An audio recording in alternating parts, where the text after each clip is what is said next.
அன்பிற்கினிய மாதா தொலைக்காட்சி சுவைஞர்களே, தமிழினிய நெஞ்சங்களே, வணக்கம்.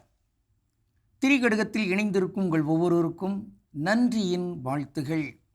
இன்று திரிகடுகம் 38 அதன் 3ஆம் செய்தியை பார்க்கவிருக்கிறோம்.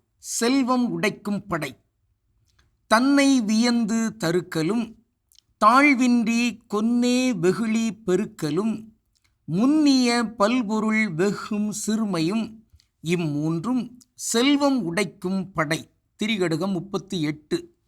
இன்று முன்னிய பல்பொருள் வெகும் சிறுமையும். தான் எண்ணி பார்க்கின்ற கருதுகின்ற அந்த பல்வகையான பொருட்களை விரும்பி அதை எப்படியாவது பெற வேண்டும் என்கிற அந்த எண்ணம் கொண்டிருக்கிற அந்த தன்மை இருக்கிறதே, அதுவும் நாம் பெற்றிருக்கிற அந்த செல்வத்தை உடைக்கின்ற ஒரு போர்க்கருவியாகவே அது அமையும். எனவே வெகாமை வேண்டும், வெகுதல் கூடாது. பேராசை கொண்டு விரும்பி சேர்த்தல், பெற்றுக்கொள்ளுதல் என்கின்ற வகையில் இருந்து நாம் விடுபட வேண்டும். ஆக அந்த செருக்குத்தன்மை என்பது இருக்கக்கூடாது, கோபம் இருக்கக்கூடாது. அதோடு இந்த வெகுதல், ஆசைப்படுதல், தான் எப்படியாவது பெற்றுக்கொள்ள வேண்டும் என்று எண்ணி அதற்கான ஒரு பேரவா கொண்டிருத்தல், அது கூடாது என்பது இங்கு சொல்லப்பட்டிருக்கிற ஒரு செய்தி. வள்ளுவர் இவ்வாறு ஒரு குறளை அருமையாக பதிவு செய்கிறார். அருள் வெகி ஆற்றின் கண் நின்றான், பொருள் வெகி பொல்லாத சூழக்கெடும். அதாவது அருள், அதை விரும்பி அதற்கான முயற்சியெல்லாம் மேற்கொண்டு, நன்னடத்தையை மேற்கொண்டு, அதற்கான செயல் திட்டங்களை வகுத்து செயல்படுகிற ஒருவர் இருக்கிறாரே, அவர் கெட்டழிவார். எப்பொழுது?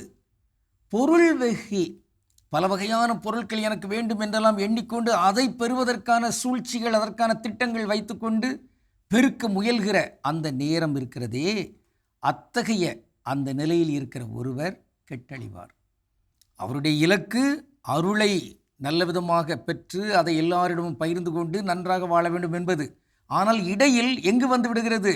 பொருள் வெகுதல் என்கிற ஒரு நிலைக்கு அவர் வந்து விடுகிறார். அது அழிவுக்கான அடித்தளம் என்பதாக இங்கு சொல்லப்பட்டிருக்கிறது. எனவே இங்கு பொருட்கள் மீது ஆசை என்பதல்ல, மாறாக சிலுவைகளை, தியாகங்களை நாம் விரும்பி சுமக்க வேண்டும். அறம் செய்ய விரும்பு என்று அவ்வை ஆத்திசூடியில் சொல்வது போன்று நாம் விரும்ப வேண்டும். எதை விரும்ப வேண்டும்? பொருட்களை அல்ல, பொருட்களை சேர்த்தல் என்பதை அல்ல, கோபப்படுதலை அல்ல, அல்லது செருக்குடன் வாழ்கின்ற அந்த ஒரு ஆணவத்தன்மையை அல்ல. அவற்றையெல்லாம் நாம் விரும்பக்கூடாது. விரும்புவது சிலுவைகளை, ஈகங்களை நாம் விரும்ப வேண்டும். அறம் செய்வதை நாம் விரும்ப வேண்டும் என்பதாக இங்கே இருக்கிறது. இன்று நாம் பார்க்கின்ற ஒரு தனித்தமிழ் சொல் வெகும். அது இன்றைய செய்யுளில் வருகிறது. வெகும் என்றால் என்ன? விரும்பும், ஆர்வம் கொள்ளும், அவா கொள்ளும், விளையும் என்கிற அந்த செய்திகளை கொண்டிருக்கின்ற ஒரு சொல்லாக வெகும் இருக்கிறது. வெகாமை என்பது இந்த வெகுதல் இல்லாமை என்பதாக இருக்கிறது. வெகாமை என்பது இல்லறவியலில் வருகின்ற ஒரு சொல். இப்படி நல்ல சொற்களாக ஆமைகள் இருக்கின்றன. இந்த ஆமைகளெல்லாம் இல்லறத்தில் வளர்க்கப்பட வேண்டும். என்னென்ன ஆமைகளெல்லாம் இருக்கின்றன? அவற்றுள் முதன்மையானது இந்த வெகாமை. பிறனில் விழையாமை, அழுக்காராமை, புறங்கூறாமை, பயனில சொல்லாமை என்கிற இந்த ஆமைகளெல்லாம் இருக்கின்றன. பாருங்கள், இந்த ஆமைகளை வீட்டில் வளர்ப்போம். இதற்கு எதிரான தன்மையில் நாம் போய்விடக்கூடாது. இல்லறத்தில் இருக்கின்ற இந்த ஆமைகள் போன்று துறவரத்திலும் சில ஆமைகள் இருக்கின்றன. அந்த ஆமைகளையும் துறவிகள், குருக்கள் வளர்க்க வேண்டும். அவை என்ன? கள்ளாமை, வெகுளாமை, இன்னா செய்யாமை, கொல்லாமை என்கிற இந்த ஆமைகளை குருக்களும் துறவிகளும் வளர்க்க வேண்டும். நன்று. இப்படிப்பட்ட இந்த செய்திகளை எல்லாம் உள்ளடக்கி திரிகடுகம் சுட்டுகின்ற அந்த உயர் நெறியில் வாழ்வதற்கு இன்று நாம் உறுதியேற்றுக்கொள்வோம். நாம் சேர்த்து வைத்திருக்கிற செல்வங்கள் உடைக்கப்படக்கூடாது.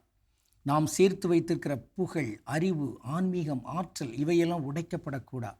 இவையெல்லாம் பாதுகாப்பாகவே நம்மோடு வந்து அவையெல்லாம் நம்மால் பிறருக்கு பகிர்ந்து வழங்கப்படக்கூடிய கடவுளுக்குரிய செல்வங்களாக அது அமைய வேண்டும். அதற்கு இந்த செய்திகளை உள்ளத்தில் பதித்துக் கொள்வோம். செருக்கு வேண்டாம், கோபம் வேண்டாம், இந்த வெகுதல், ஆசை, பேராசை அது வேண்டாம். நன்று, உறுதியேற்போம். கடவுளுக்கு திருவிழமானால் மீண்டும் நாளை திரிகடுகத்தில் இணைந்து மகிழ்வோம். நன்றி, வணக்கம்.